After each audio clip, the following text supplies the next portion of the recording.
नमस्कार दोस्तों, स्वागत है आपका योगा में इंडस्ट्रिया में। तो आज मैं बात करने वाला हूँ पेट से जुड़ी हुई समस्याओं को योग से कैसे ठीक करें।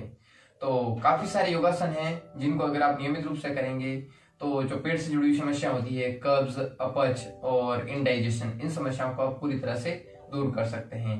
तो अभी मैं आपको 7-8 आसन बताऊंगा जिन्हें आप प्रातः काल नियमित रूप से करना है। तो जो ये समस्याएं होती है आपको, ये हमेशा के लिए खत्म हो जाएगी। तो चलिए शुरू करते हैं। पहला आसन है सुप्त पवन मुक्तासन। इसे कैसे करना है? काफी सरल आसन है।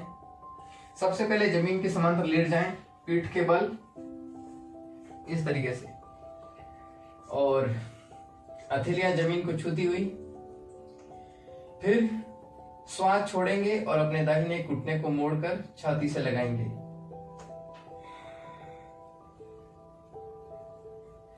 चाहे तो हाथों को इस तरह से रख सकते हैं, चाहे तो इंटरलॉक भी आपस में कर सकते हैं अंगुलियों को। और फिर बाह्य कुंभ करनी है आपको। श्वास छोड़ के बाहर ही रखनी है, श्वास नहीं लेनी है। फिर आपको गर्दन को ऊपर उठाना है, अपने सर को टच करना है अपने नाक को घुटने से। इसी अवस्था में 5 से 10 सेकंड रहेंगे, फिर श्वास भरेंगे और सामान्य अवस्था में आ जाएंगे।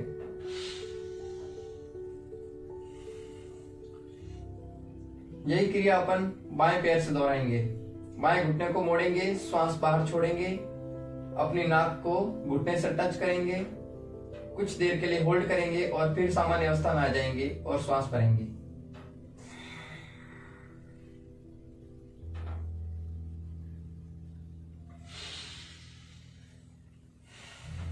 इस तरीके से।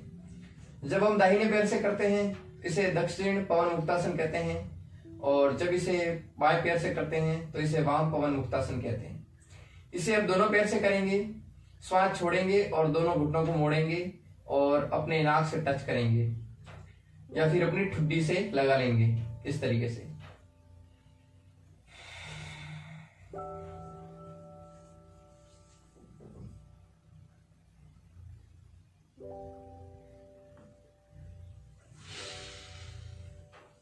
इस तरीके से श्वास छोड़ेंगे, घुटने को टच करेंगे, मोड़ेंगे और फिर श्वास भरेंगे और सामान्य पोजीशन में आ जाएंगे। इस क्रिया को आप 10 से 12 बार दोहरा सकते हैं इसका पूर्ण लाभ प्राप्ति के लिए।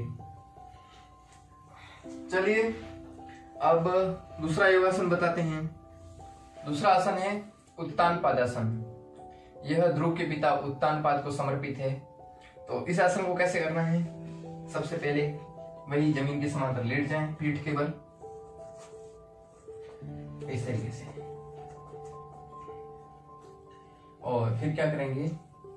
श्वास भरेंगे और पैरों को ऊपर उठाएंगे 60 डिग्री के कोण पे, करीबन इतना। और फिर होल्ड करके रखेंगे और करीब 10 से 15 सेकंड, और फिर श्वास छोड़ेंगे और नीचे आएंगे।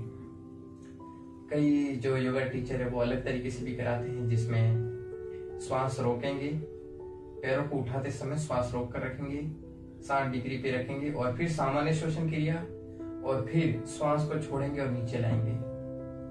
ठीक है, तो दोनों करके दिखाऊंगा मैं आपको। अब मैं सांस भरूंगा, पैरों को ऊपर उठाऊंगा, 60 डिग्री पे होल्ड करके रखूंगा, कोई ब्रीथिंग प्रोसेस नहीं होगा, और फिर श्वास छोड़ूंगा, पैरों को नीचे लाऊंगा। पैर सीधे होने चाहिए, समांतर चिपके हुए।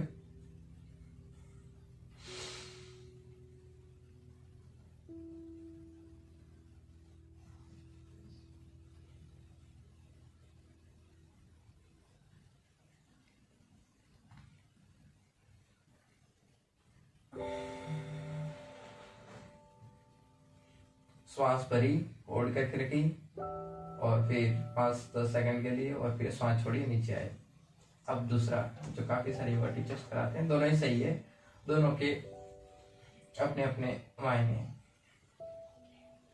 अब मैं श्वास रोक के रखूंगा और बाह्य कुंभ या अंतर कुंभ जो भी आप कहें, फिर नॉर्मल श्वसन क्रिया करूंगा।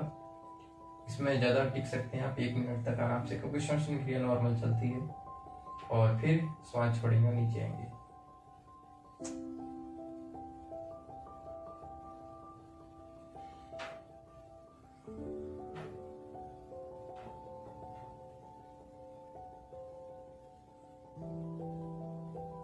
इस अवस्था में आप 1 मिनट तक रह सकते हैं, 1 से 2 मिनट तक।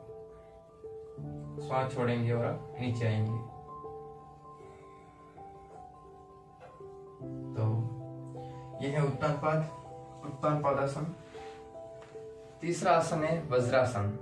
वज्रासन का मतलब होता है कि वज्र के समान। यह आपके शरीर को दृढ़, सुदृढ़ और मजबूत बनाता है, इसलिए इसका नाम वज्रासन है। इसे काफी लोग जानते होंगे कैसे किया जाता है। सामान्य तौर पर घुटने को मोड़ें और इस तरीके से दोनों घुटनों को मोड़ के एड़ियों पे बैठ जाएं और दोनों एड़ियों के बीच में आपके नितंब रहना चाहिए। इस तरीके से हाथों को सीधा अपने घुटनों पे रखें और इसे भोजन के तुरंत बाद में 10 से 15 मिनट जरूर करें और रोज प्रातःकाल भी अभ्यास कर सकते हैं इसका। और आपकी याद रहे, आपकी कमर सीधी रहे। इस तरीके से आपको नहीं बैठना है, ये गलत पोजीशन है, या फिर ज्यादा ऐसे भी नहीं। आपकी कमर सीधी रहे, शोल्डर सीधे, गर्दन भी सीधी, गर्दन झुकी हुई नहीं, और आंखें बंद करके अपना ध्यान मणिपुर चक्र पर लगाएं। इस तरीके से सामान्य श्वसन क्रिया होनी चाहिए।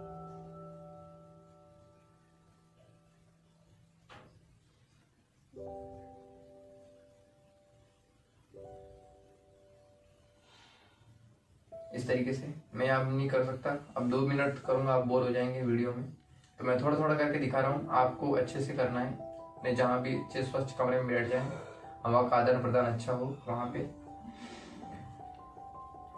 तो इस तरीके से ये काफी सरल आसन है, लेकिन कल्प वृक्ष के समान है। ये आपको काफी सारे फायदे देगा और ये बवासीर और हर्निया जैसी बीमारियों में काफी सहायक होता है। तो चलिए अब चौथा आसन करते हैं, आगे बढ़ते हैं। और मैं आखिर में आपको बताऊंगा कौन सा आसन किस बीमारी में ना करें और इन प्रत्येक आसन के क्या क्या खास तौर पे लाभ है वो भी बताऊंगा। तो चलिए अब आगे बढ़ते हैं और ये सब वीडियो के आखिर में बताऊंगा जो लाभ हैं और जिनको नहीं करना पसंद। चौथा आसन है भुजंगासन, जिसे इंग्लिश में कहते हैं कोबरा पोज, और इसको कई साधक सर्पासन भी कहते हैं। तो इसमें जब आसन को करते हैं तो आकृति बनती है अपनी भुजंग के समान, सर्प के समान ऊपर उठी हुई इस तरीके से धनुषाकार। तो ये काफी उपयोगी आसन है जिनको स्लिप डिस्क, साइटिका और जिनको कमर दर्द की समस्या रहती है उनके लिए। कमर दर्द के दौरान नहीं करना है, जिनको रेगुलर कभी न कभी होता रहता है वो सुबह सामान्य उठ के कर सकते हैं। तो कैसे करना है देखिए, छाती के बल लेट जाएं इस तरीके से, और अपने पैरों को इस तरीके से भी रख सकते हैं, इस तरीके से भी दोनों कर सकते हैं। लेकिन जब इस तरीके से तान कर रखते हैं तो ज्यादा लाभ प्राप्ति होती है, क्योंकि यहाँ की मांसपेशियां अच्छे से खींचती है। अब अपने हाथों को, हथेलियों को शोल्डर के समांतर, कंधों के समांतर रखें, ठुड्डी आपकी जमीन को छूती हुई। श्वास भर के ऊपर उठेंगे, फिर सामान्य श्वसन क्रिया करेंगे 10 से 15 सेकेंड, और फिर श्वास छोड़ के वापस नीचे आएंगे। चलिए करके देखते हैं।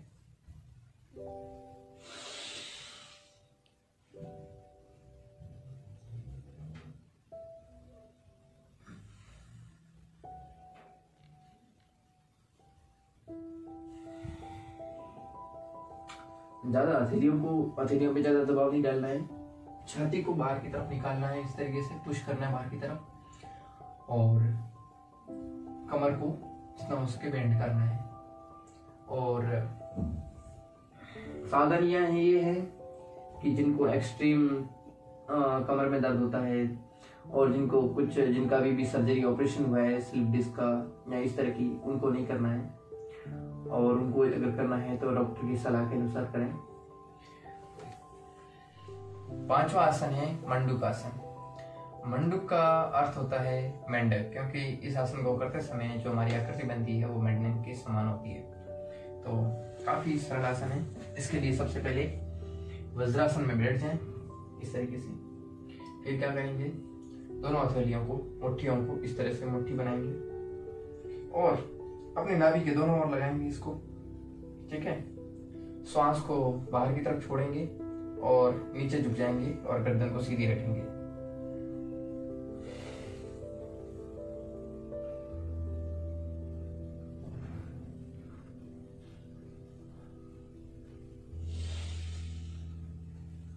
श्वास को छोड़ के नीचे झुकेंगे, 10 से 15 सेकंड बाह्य कुंभक करेंगे, मतलब श्वास को बाहर ही रोक के रखेंगे, और फिर श्वास भरेंगे और वापस सामान्य स्थिति में आ जाएंगे। छठा आसन है शशंक आसन। शश का अर्थ होता है खरगोश, और या फिर जो चांद के अंदर एक धब्बा दिखाई देता है।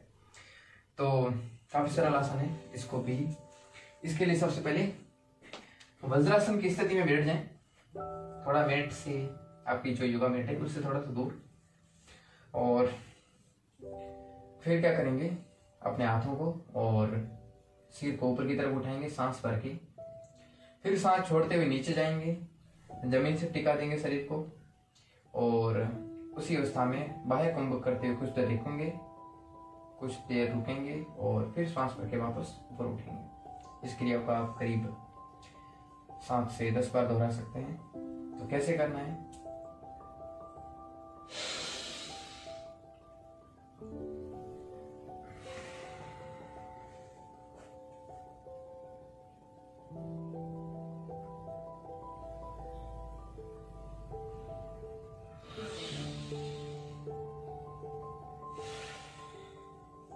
इस तरीके से। बीच में गैप न लेना चाहें तो आप कंटिन्यू एक के बाद एक दोहरा सकते हैं इसको। तो जब नीचे जाएंगे, जब सबसे पहले हाथों को ऊपर उठाएंगे, श्वास भरेंगे, नीचे जाएंगे, श्वास छोड़ेंगे, श्वास को बाहर ही होल्ड करके रखेंगे, फिर श्वास भरेंगे और वापस इसी अवस्था में आ जाएंगे। फिर से करके देखते हैं।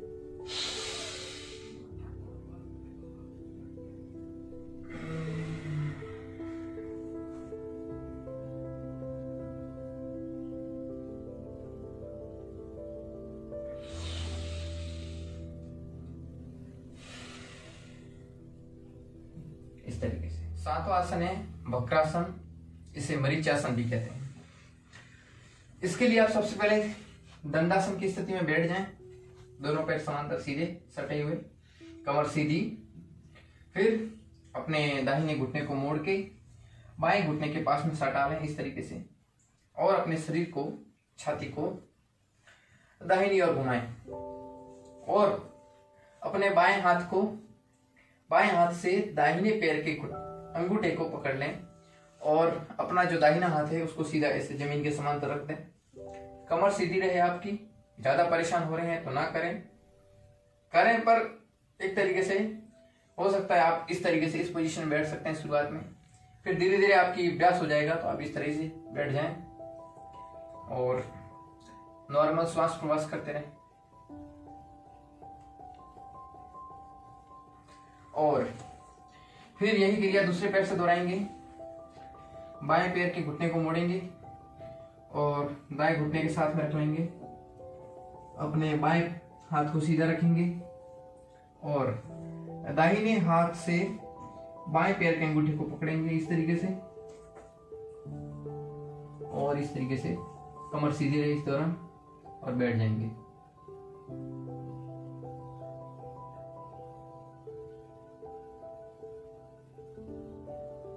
दस से 15 सेकंड इसी अवस्था में रुकें, फिर श्वास छोड़ते हुए वापस सामान्य स्थिति में आए। तो ये है वक्रासन। इससे कमर लचीली बनती है और पेट की चर्बी दूर होती है, और आपके जो थोरेसिक एरिया है इसकी अच्छी मालिश हो जाती है। 8वां और अंतिम आसन है अर्ध मत्स्येंद्रासन। इसके लिए आपको दंडासन की स्थिति में बैठ जाएं, पैर सटे हुए। फिर आप क्या करेंगे, थोड़ा सा मैट के एक छोर पे बैठ जाएंगे, सही रहेगा। अब अपने बाएं पैर को मोड़ के इस तरीके से मध्य भाग में टिका दें, आपकी जो पेरिनियम है वहां पे, ठीक है, या फिर अपने बाएं नितंब के नीचे, और जो आपका बायां पैर है उसको, उसकी एड़ी को दाहिने घुटने के सामने या फिर थोड़ा इस तरफ रख लें। अब शरीर को मोड़ेंगे बाईं तरफ इस तरीके से, और जो आपका दाहिना हाथ है इससे बाएं पैर के अंगूठे को पकड़ लेंगे, ठीक है, और शरीर को थोड़ा और जितना हो सकता है घुमाएं, और फिर जो आपका बायां हाथ है उसको यहां टिका देंगे इस तरीके से। अंगूठे को पकड़ना ना भूलें, अंगूठे को पकड़ें या छू के रखें इस तरीके से, और इसी अवस्था में रहें।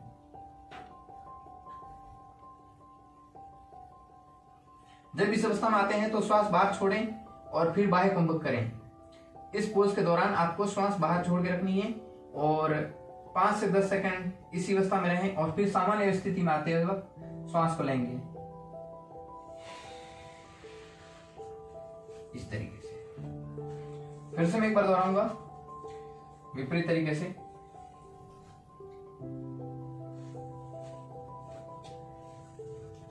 मैंने अपने बाएं पैर को मोड़ दिया और जो एड़ी को है वो मध्य भाग में लगा दिया। दाहिने पैर को इस तरीके से बाएं पैर के घुटने के ऊपर लगा दिया। बाएं पैर को बाएं हाथ को दाएं पैर के अंगूठे को पकड़ लिया। अब मैं शरीर को घुमाऊंगा इस तरीके से।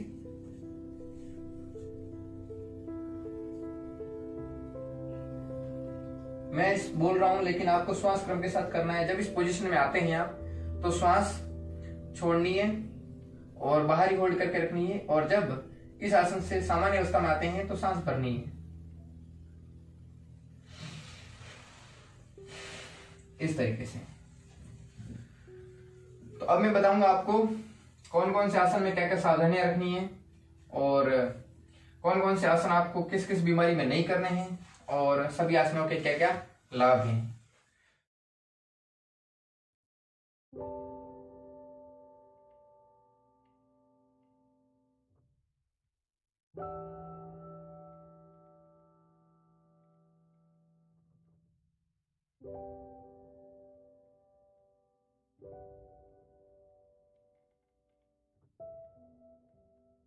तो दोस्तों आज के लिए इतना ही और मिलते हैं नेक्स्ट वीडियो में। और अगर आप इस चैनल पे नए हैं तो सब्सक्राइब कीजिए, अपने दोस्तों के साथ शेयर कीजिए और लाइक जरूर कीजिए।